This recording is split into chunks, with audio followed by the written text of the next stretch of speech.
In this tutorial, we'll be creating this hologram effect using After Effects without any plugins. There's gonna be a lot of tips and tricks along the way, so let's get right into it. This is the clip that I'm gonna be working with. I figured it's gonna fit pretty well because she's sort of using her phone here, then looking up, so something could pop up and fit pretty well. So the first thing I wanna do is track this clip. Now I could go ahead and 3D track this, but I think 2D tracking should be enough. And I will be using mocha, so let's go ahead and add mocha to this layer. And we'll go in here.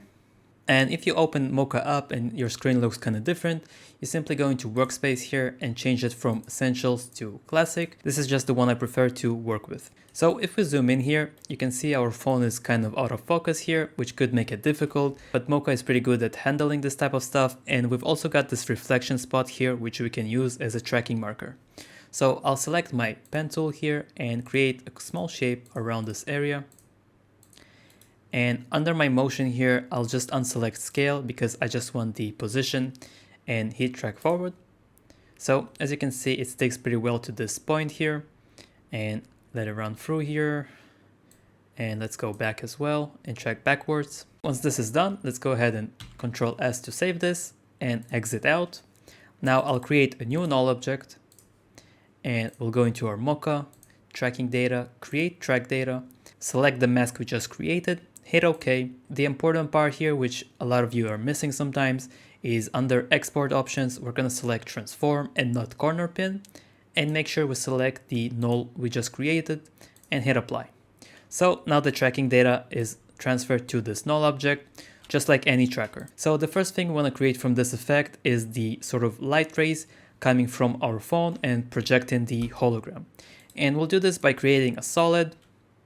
We'll call this fractal.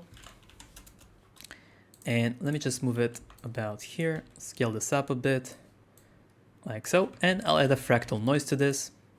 Now I do want to make it look kind of detailed, so I'll just go into my transform here and scale this down a bit, so, and let's play around with the colors, so like so, and we want more brightness with just a bit of black. Okay, let's hide this layer, and I'm just going to create a small shape here around our phone. Let's enable this back, hit F to bring up the feather and maybe just give it 10% feather here on the mask and parent it to our null object.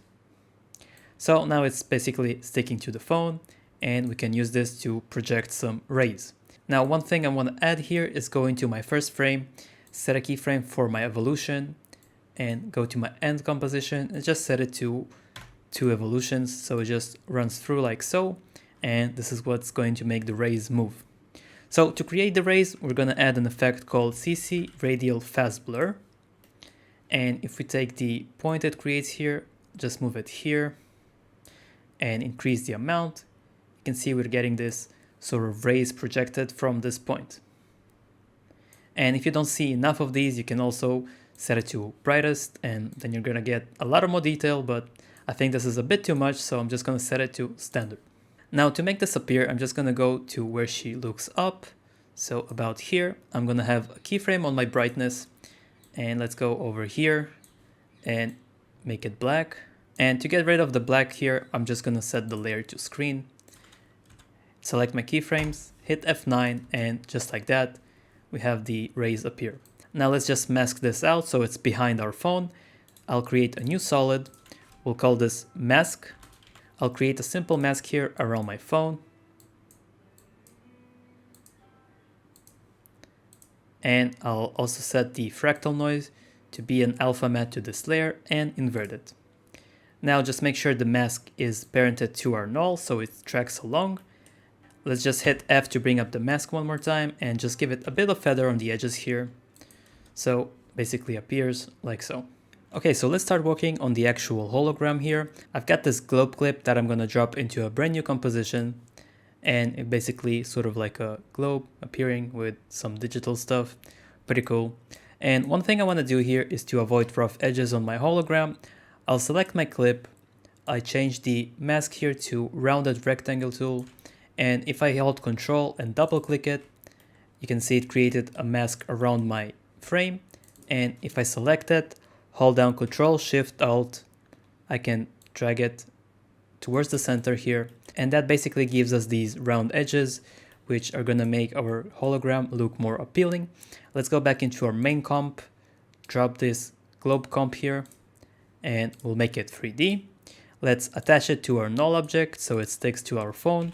And let's position this according to our phone here. So I'll just rotate it a bit.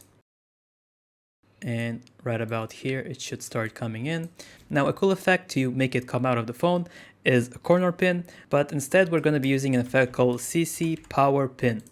And that is because it supports motion blur. So once we have the edges move, it's going to receive motion blur, and that is what we want. So I'll select my perspective here, set it to 0. I'll also set the globe to screen here so we can see through it. And I'll create a keyframe for all 4 of my corners. Let's hit U to bring these up.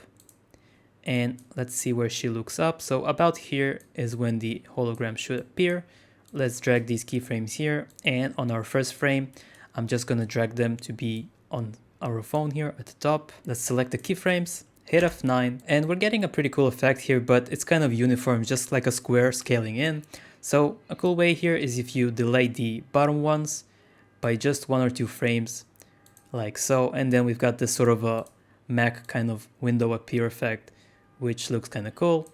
And obviously we're using power pin to have motion blur, so let's enable it. And as you can see, this looks pretty cool. And you can also see the round edges here, that it looks much nicer.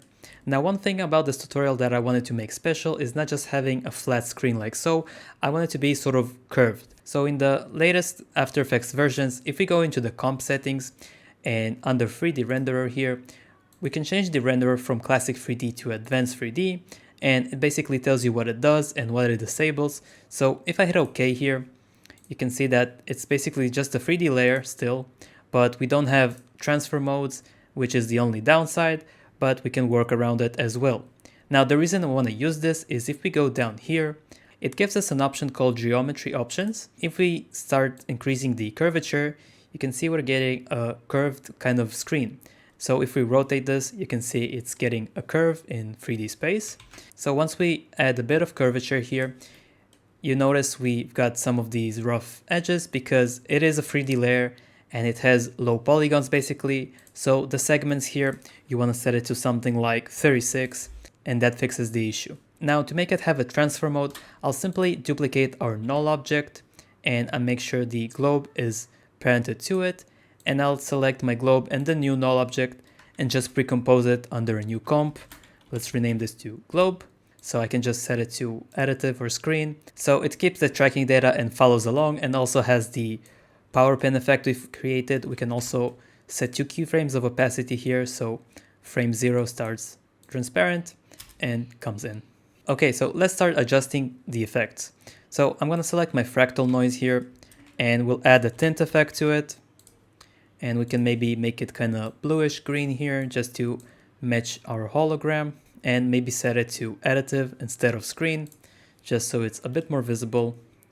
I'll actually change the blue a bit more here. And then our main screen, to have it actually look like a hologram and you don't have a plugin such as Holometrics, there's actually a preset here. So if I type in TV, there are 3 presets here we can use, and I like to use the TV2 here.